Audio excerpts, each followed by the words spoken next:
The past can be a disheartening place to revisit. In times of unimaginable encounters, we search for the truth behind our own narratives. Who we are and who we become depends on how we arrange the plot points in our lives into a narrative that shapes our existence and is the fundamental part of being human. This is the existential crisis, and presented end to end to an outside observer may lead to a misunderstanding of the dilemma. The narrative becomes a form of identity, and each event becomes a piece of the story. To this day, the pieces of my story are wounds that healed into scars in the shapes of question marks.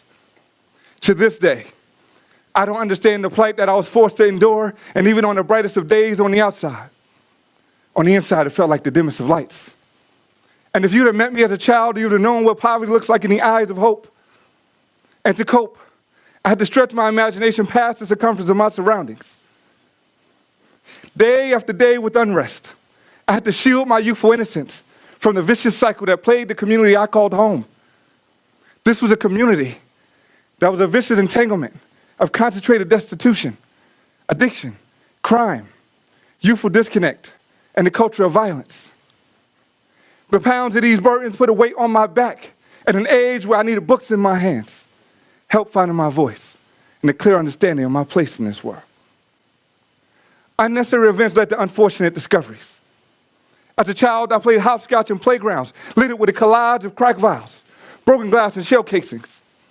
The streetlight signified my curfew, and deeply embedded into my worldview was the environment I knew all too well. And my crooked smile was a reflection of the imagery of the beautiful sunset over the projects. When my mother sat me down for the talk and went through her progressions of topics to help protect her son, her only child, I didn't know what to expect. As she spoke, I attempted to shield my ears from the concepts that would lead a preteen to believe this world was imperfect. Never take drugs. Stay away from gangs. Always be aware of your surroundings. And a well-articulated speech on the steps to handle encounters with police officers. I chuckled at the idea of ever fitting the description. Unbeknownst to me, 10 years later, as I was being pulled off a local city bus by the police, they stated, I fit the description. My mother said, your brown skin will be threatening to some, but to never succumb to the misrepresentations of who you are or who you were born to become. In retrospect, the conversations with my mother about the dangers of our environment didn't fall on deaf ears. I wanted to turn her fears into progress. I wanted to caress her worries and let her know that everything would be okay. But how does an African-American teenager quiet his mother's fears when she grew up in the 1960s and knew what it was like to be oppressed? When I dissect my past and identify the lessons learned and the insights gained from those life experiences, I understand the importance of embracing my culture and uplifting others. And if you would have asked me what it was like to be an African-American male in present day, I would allow my voice to go silent while the voices of others rises high. Listen to the history of James Baldwin. Listen to the truth of Malcolm X. Listen to the courage of Dr. Martin Luther King Jr. And hear the words of a culture preaching the need for a change. I grew up in Jersey City, in neighborhoods that was considered to be on a shaky foundation, with people who was considered to be the working class poor, who labored incredibly hard for low wages and advocated for family values in an effort to protect their loved ones from the harsh realities of the inner city. And yes, I grew up with friends who sold or used drugs, joined gangs, were incarcerated, or all of the above.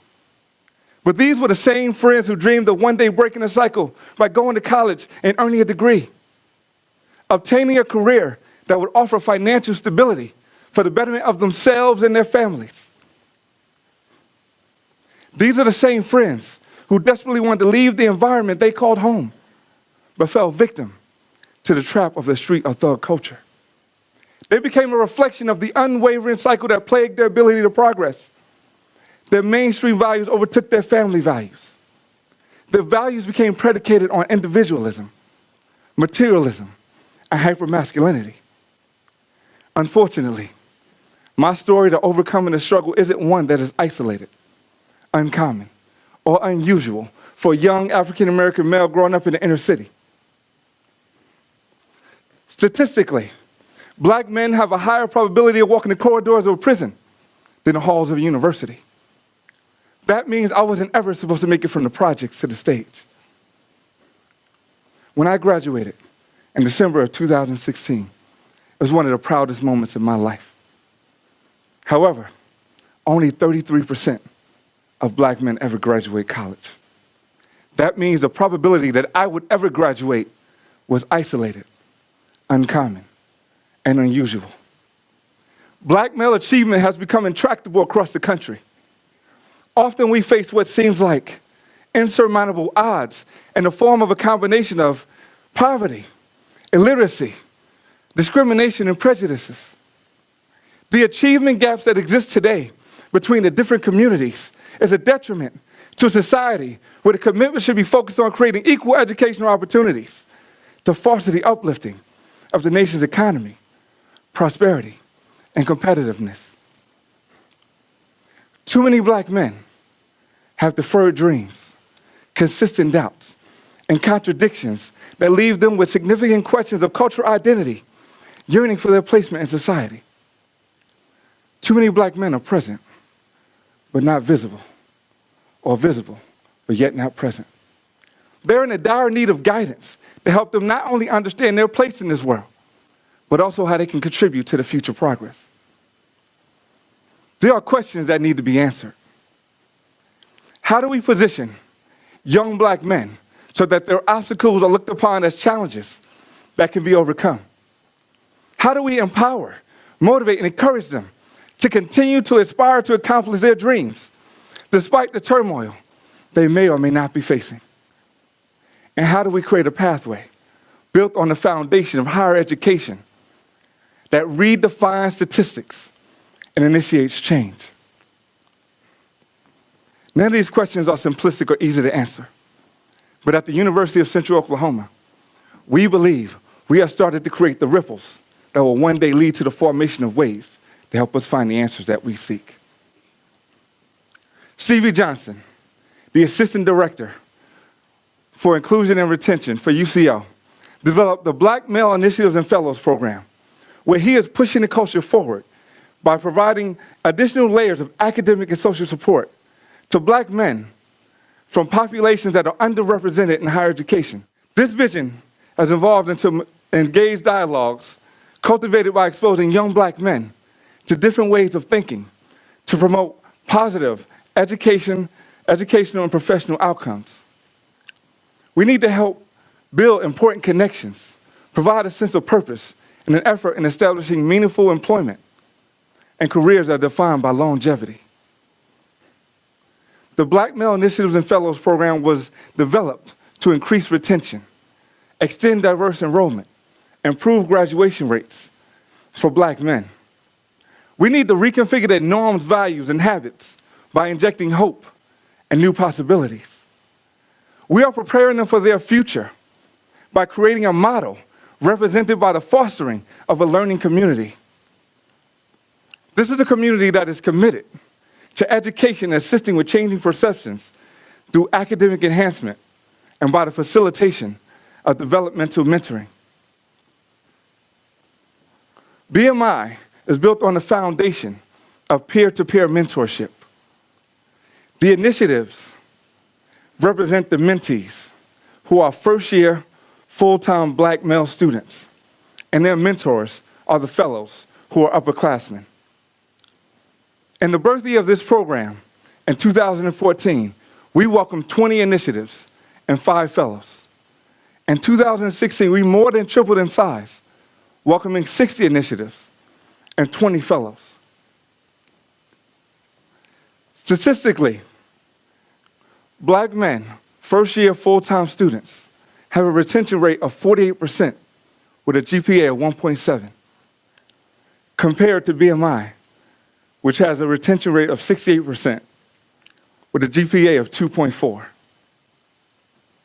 Our success has a lot to do with the commitment from everyone that is involved through the development of our messaging, ministering, and monitoring. We are creating a learning environment that has formulated into a brotherhood that offers many benefits. We offer cohort classes to the freshman students where they can take several courses together during their first semester, which we hope will create a bond and make their transition into the collegiate lifestyle that much easier. We also offer financial literacy sessions, tuition waivers, scholarships, internships, job opportunities, graduate school trips, and free tutoring sessions. Both the initiatives and the fellows are required to dress in business casual attire on one specific day a week throughout the school year. We are trying to reconstruct misconceptions and redirect their narrative. We are determined to promote progress and advocate for change. We represent the change that we seek. So why is the Black Male Initiatives and Fellows program so important to me? At the age of 19, I dropped out of college after my freshman year. I didn't drop out because I didn't want to pursue higher education. I enjoyed learning. I wanted an education. I didn't drop out because I sold or used drugs, joined the gang, and I was never incarcerated. Thanks to my mother, I avoided the pitfalls of my environment. I dropped out because I was lost, I was confused, and I didn't feel like I belonged there. At the age of 18, when I stepped on campus for the very first time, I didn't see many people who looked like me, shared my story, or that I believed could relate to the struggle that I've been through. I was a first-generation college student, and even though I had the support of my family, it couldn't stop me from feeling out of place or like I had no direction. It took me almost 11 years to go back to college to pursue my education. I went back because of a promise I made to myself and to my mother. I went back because I wanted to be an inspiration for those who shared a similar story or came from a similar background as I did. I struggled. I made poor choices. I battled temptations and peer pressures that was almost encapsulating. We live in a society where we sometimes,